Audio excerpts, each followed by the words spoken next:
This exam application tutorial is on the topic of solubility. The question for 6 marks is describe the chemical tests you would carry out to identify the ions in copper chloride.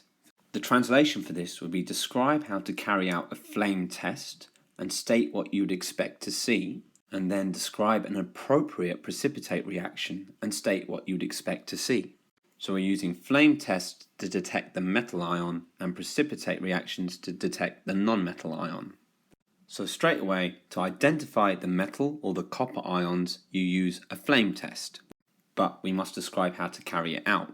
So firstly, you dissolve the salt in water to liberate the ions. So when the salt is dissolved in water, you can see the ions separate out. They're freed, liberated, so they're separated out. You then dip the wire loop in solution and hold it over a Bunsen burner flame. So I'm going to dip my wire loop here. You can see that it collects some copper ions, and now I'm going to hold it over a flame. Copper will produce a blue-green flame, and that will prove that there's copper in my compound. Next, I use precipitate reactions to identify the non-metal or the chloride ion. So this table tells you everything you need to know to answer questions on precipitate reaction tests. You can write, first add dilute nitric acid to prevent any false positive results.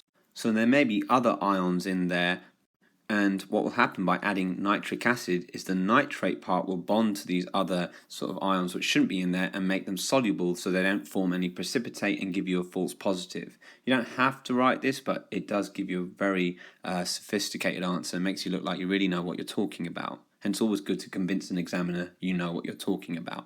But the main part is you react the solution with silver nitrate. We're detecting chloride ions, so we use silver nitrate. And if chloride ions are present, the white precipitate, silver chloride, will form. So you can see I'm getting a white cloudy substance here. That's a white precipitate, and that must be silver chloride forming.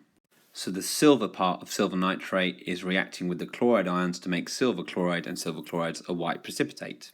Obviously, you may get questions asking you to identify sulfate ions or carbonate ions or other metal ions such as calcium or potassium. But the structure would be very much the same.